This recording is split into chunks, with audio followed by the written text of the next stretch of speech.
Hey, y'all, imagine a powerhouse plant pulling nutrients from 10 feet under your boots.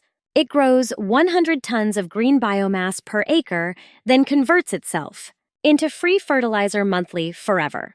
Decades ago, our old school experts said this could end our need for chemical bags.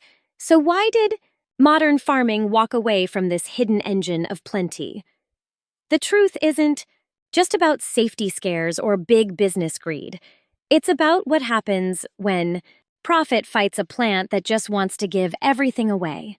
Here is where our mystery begins. Subscribe to join our farm family. Bocking 14. Comfrey isn't just another weed in the garden. It's a living machine. Every spring, those thick leaves explode upward, powered by a massive taproot that dives 10 feet deep. While most crops scratch the surface for food, this beast drills down, hitting mineral veins that shallow roots never reach. Potassium, calcium, nitrogen, and phosphorus are hauled up from the depths into every leaf. It's built for abundance. Once it is settled, you can hack Bocking 14 right to the dirt 5 times a year. Wait 4 weeks after cutting and it's lush again, ready for another round. Over just one good growing season, an acre yields up to 100 tons of leafy biomass, beating out almost any other field crop. That ain't a typo or a dream. Real trials in the 1960s and 70s proved it even on poor soil. Each leaf you chop is a dense bundle of pure plant food. The stats are wild: 2 to 3% nitrogen and 7% potassium, crushing traditional farm manure. Drop those leaves as mulch, and they vanish into your dirt in 2 days. Low fiber means fast breakdown, dumping their mineral load almost instantly. While other green manures take weeks, Comfrey mulch turns into rich black gold in under 48 hours. The cycle repeats every single harvest. No more yearly reseeding, zero fertilizer costs, and no tilling. Every plant comes back tougher, its roots digging deeper, busting up clay and fixing your drainage. After 20 years, one patch can turn junk land into prime living soil. This isn't just a plant. It's a self-filling gold mine for your garden. Its taproot works like a living drill, grabbing reserves that usually stay trapped way below where your beans can reach.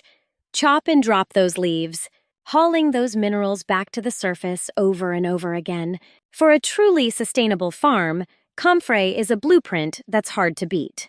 But a powerhouse like this won't just spread itself by seed. Bocking 14 is a sterile hybrid that stays put. No weedy takeover here. It is all about controlled plenty waiting for a farmer's hand to unlock its magic. We just need folks ready to use it. Share this video with a friend. That is exactly where the tale of an unexpected Comfrey hero starts. Lawrence D. Hills didn't look like much of a rebel. In 1954, he was a young plant expert with many post-war worries. Facing empty grocery shelves and worn-out soil, feeling the global food supply was one bad season from a wreck, he saw something special in Comfrey that everyone else missed: a plant for barren ground. Imagine a harvest bounty just waiting for a steady hand. Back then, Hills launched his research group right here. Folks called it HDRA, based in Bocking. His goal was bold-use, real field data to show that this amazing plant fuels both livestock and folks without pricey store-bought fertilizers. The main challenge meant balancing huge yields with proper garden manners. Wild types spread like wildfire, through seeds choking out every fence line. Hills realized no grower ever wants a crop that invades the whole farm. He aimed for a variety that stays right where it is planted, a manageable plant you can actually trust. Throughout the following few seasons, he collected different types from all over England, pulling rootstock from forgotten orchards and old homesteads. By 1958, he grabbed a small 3/4-acre patch in Bocking for just 10 pounds of yearly rent, then started testing 21 distinct types. Smash that like button, folks. It was tough, dirty work done all alone. Hills stayed close to the fields, watching those rows through every storm, keeping track of every single growth detail. He mixed hardy Russian types with the local varieties found nearby, hunting for a plant that wouldn't drop seeds. That required years of careful breeding and also culling. In the early 1960s, a real winner finally emerged, called Bocking 14. This one was sterile, making 0 seed, plus it fought off rust and sickness like a champ. Best of all, it packed the most nutrients, particularly potassium among all tested plants. His journals were stuffed with harvest charts and soil tests. He measured every cut and regrowth, and how different dirt types helped. The early group members, being mostly regular gardeners, chipped in their money to keep the research moving. Folks sent letters, sharing their own backyard trials, agreeing that everyone should plant some, even in very small pots. Around the mid-1960s, Bocking 14 was ready to share with the world. Hills never patented his find or kept it locked away as some secret. He just mailed out root chunks to anyone interested, from homesteaders to hobbyists, and even folks abroad trying to fix worn-out land. This HDRA project became a guiding light for organic growers. Subscribe now for more farm tips today. It was about results. He proved that any hardworking farmer out there, with just a shovel and some dirt, could find a way to boost fertility. That beats top-tier manure without creating a huge weed nightmare. Bocking 14 solved it all. It stays put, only growing when you divide the roots manually too, providing you a constant supply of high-quality green leaves every single season. To Hills, this wasn't just a very simple science win. It was a plan for self-sufficiency, a path to nourish the planet, starting right from the soil, one plant at a time. Lab tests prove it works definitely. This plant's stats are incredible. Fresh Bocking 14 leaves pack 2 to 3% of nitrogen, nearly 1% phosphorus plus potassium levels reaching all the way up to 7%. That high potassium count is why Comfrey is a superstar for your fruit plants. Potassium is the secret to huge, tasty harvests. This hardy plant provides more than nearly any manure or cover crop. If you compare them, standard cow manure rarely hits 1.5% potassium, but Comfrey can easily quadruple it. It ain't just about nutrients. Comment if you have tried this plant.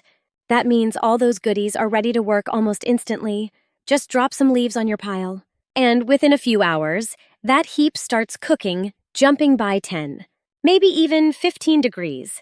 Tiny microbes just dive into that green tissue, breaking it down so fast that even a dead compost pile will snap back to life. We folks call Comfrey the ultimate compost kickstarter for a good reason.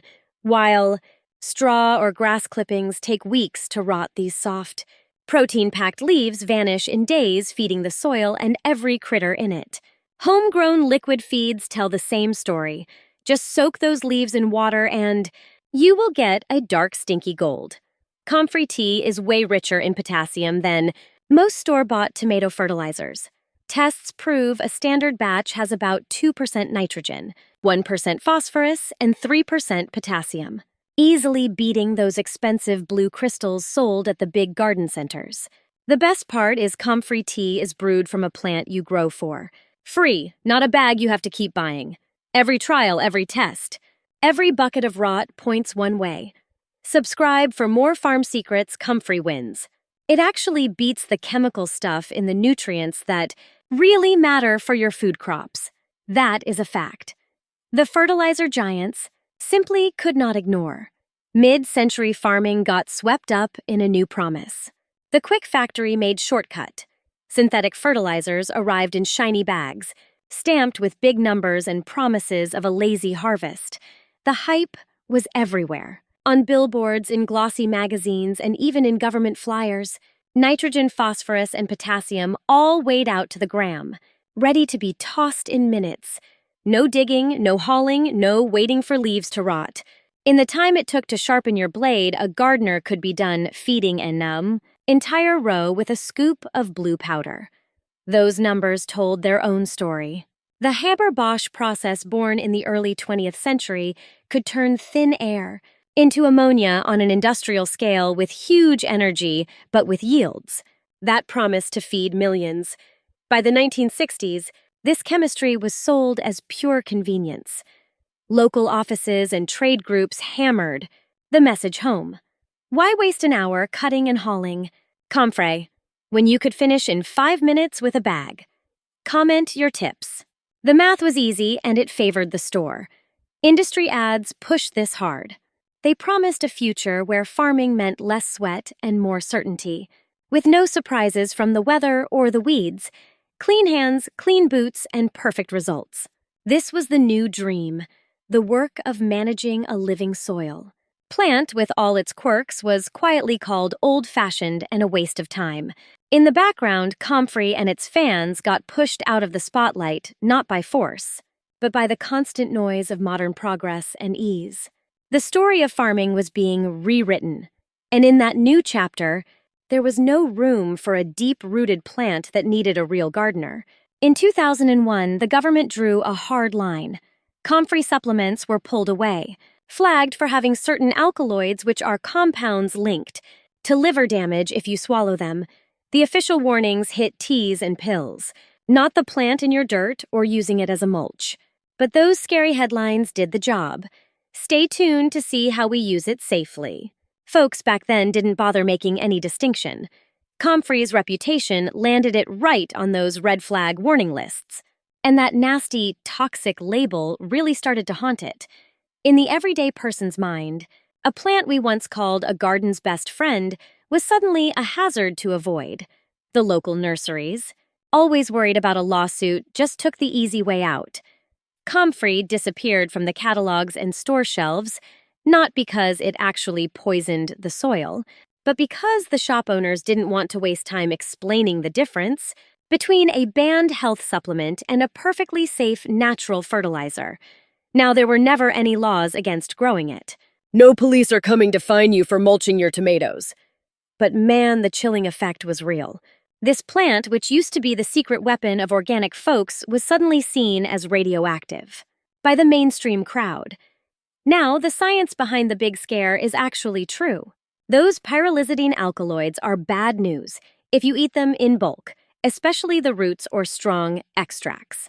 But down in the dirt, those same compounds get gobbled up by microbes and washed out by nature.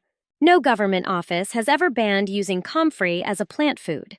And there is zero proof that using those leaves for mulch or compost causes any danger to people or their veggies. The real victim here was just its good name. Comfrey's fall from grace was less about how it worked in the dirt and way more about a giant wave of legal fear that ignored all the common sense. For many years, this green gold only survived with the die-hard permaculture folks and off-grid gardeners. It was shared like a secret passed around as root chunks and neighborly advice. The rest of the modern world just moved on, leaving this old soil ally in the shadows. Hey, if you are loving these farm secrets, hit that subscribe button to join our growing community. We kept it alive through root cuttings and back porch tips, while everyone else looked away. Leaving our best soil helper behind this ancient plant was still waiting to offer a proven path. The chop and drop method is the easiest way to turn Comfrey's raw power into garden wins, toward a self-renewing bounty. Just grab a big armful of those fuzzy, thick leaves, slice them off at the dirt line, and tuck them right around the base of your tomatoes, your peppers, or those berry patches. No digging or mixing required, just drop the greens and walk away. Within 48 hours, that pile of green just melts right into the earth, dumping a huge dose of potassium and nitrogen exactly where those heavy feeders need it most. Since it is low in fiber, the breakdown happens almost instantly. You aren't waiting weeks for a compost pile. You don't have to worry about nitrogen tie-up. Every single cut and every drop feeds the life in your soil and the roots below. Don't forget to drop a comment below and tell me what you're growing this season. Now, for a liquid turbo boost, you've got to try the famous Comfrey tea. Just pack a bucket full of fresh leaves. Top it off with water and let that brew sit for a week or two. What you get is a dark, stinky liquid gold that beats almost any store-bought fertilizer. Real-world tests show its NPK is roughly 213. That is actually stronger in potassium than many chemical brands. But you brewed it right in your own backyard. Thin it out, pour it on your fruiting crops. And just watch how many more flowers and big fruits you get. Comfrey does not need you to replant it or buy annual feed. You put it in the ground once. And for 20 years or more, you have got a living plant food factory. No more drives to the store. No more spending your hard-earned cash, just a simple cycle of cutting, dropping, and seeing your soil get richer with every passing season. That is what I call lazy abundance, a perennial loop that gives you endless fertility with almost no work at all besides. The occasional harvest. One veteran grower I know over in the United Kingdom has been standing in the same comfrey patch for over 15 years.